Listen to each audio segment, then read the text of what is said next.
Space travel is the most exciting and challenging adventure humanity has ever undertaken. But in an irony of history, we may stop ourselves from going into space the more we do it. With every rocket launched and with every satellite deployed, we're creating a trap for ourselves that gets deadlier and more dangerous every year.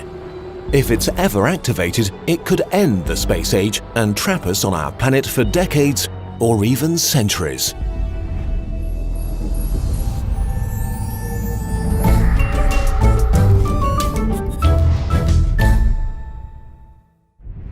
Getting something into space is incredibly hard. To do so, you need to move very, very fast, at first straight up to leave the atmosphere, then sideways to begin a sort of circling around the Earth, still very, very fast. If you do that successfully, you can enter a low Earth orbit. And once in orbit, it's very hard to get out of orbit.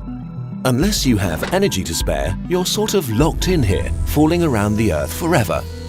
That's great for things we want to stay up, like space stations and satellites. And so we moved the majority of humanity's space infrastructure to this place, just a few hundred kilometers above the surface.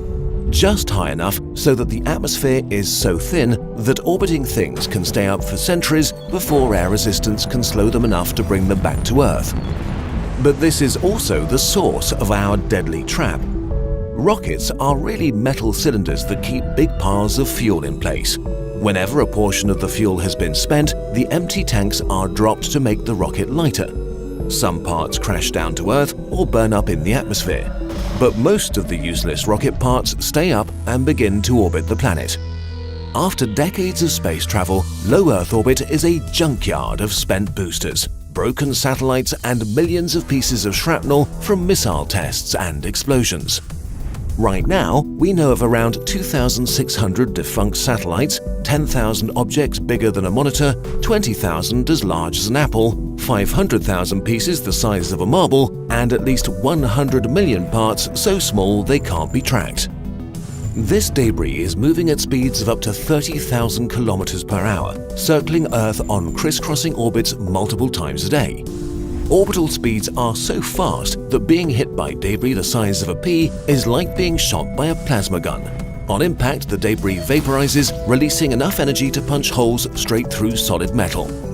So, we've covered the space around our planet with millions of deadly pieces of destruction. And we also put a $1 trillion global infrastructure network right in the danger zone. It performs critical duties essential to the modern world: global communication, GPS and navigation, collecting weather data, looking out for asteroids, and all manner of scientific discoveries. Things we would miss very much if they suddenly went away. If just one pea-sized bullet hits one of our 1,100 working satellites, it will be destroyed instantly. 3 or 4 satellites are already being destroyed this way every year. As the number of satellites and the amount of junk in orbit is expected to grow tenfold in the next decade, we're approaching a tipping point. But the worst thing in space is not tiny pieces of junk. The worst thing would be an unstoppable chain reaction that turns a lot of non-junk things into junk. For example, if 2 satellites hit each other in just the right way. If satellites collide, they don't stop and fall out of the sky. It's more of a splash than a crash. Orbital speeds are so fast, solid pieces spray right through each other, transforming the 2 satellites into clouds of thousands of little things still fast enough to destroy more satellites. This could trigger the slowest and most destructive sort of domino effect, a collision cascade. Like a shotgun spray, each collision creates more bullets. What was once a single tiny target, very unlikely to hit anything, becomes a wall of destruction, hungry to make more. As more and more satellites are destroyed, the destruction accelerates exponentially, eventually destroying everything parked in orbit. But space is very empty, so the first few collisions may take a long time. By the time we realize what's happening, it's too late. 1 year, 1 satellite is destroyed, and that's no big deal. The next year, 5. The year after, 50, until there's nothing left. The situation in orbit is rapidly worsening, and we may already be past the point of no return. Within 10 years, space around Earth may no longer be viable for long-term satellites or rockets. The worst-case scenario is horrifying. A debris field made of hundreds of millions of pieces, many too small to track, moving at 30,000 kilometers per hour. It would effectively create a deadly barrier around Earth, possibly too dangerous to cross. Dreams of moon bases, Mars colonies, or space travel at all may be set back centuries. And the loss of our space infrastructure would send some of the technology we rely on daily back to the 1970s. But it might not be too late to clean up our mess. While the space industry has become better at avoiding space junk, it's still growing fast and occasional weapon tests don't help. So there have been a couple of wild but also serious suggestions about how to quickly remove as much deadly space junk as possible without creating more in the process. Lots of ideas are being thrown around, and some of the most seriously considered involve capture and return missions, which are being tested now.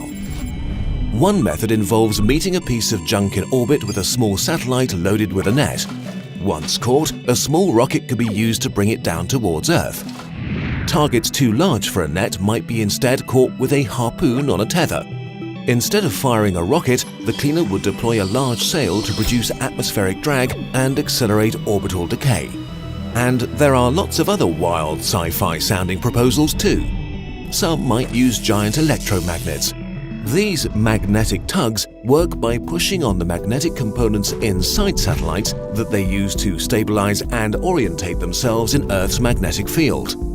These may be safer and more reliable than nets and harpoons because they never have to make contact with the junk they're handling, so there's no risk of accidentally breaking up their target into more junk. As for the tiniest bits of junk, lasers might be the key to vaporizing them entirely.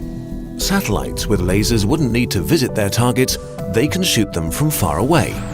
Large objects can't exactly be shot down, but lasers can be used to ablate them or burn tiny amounts of material off the side to push the junk to a safer orbit.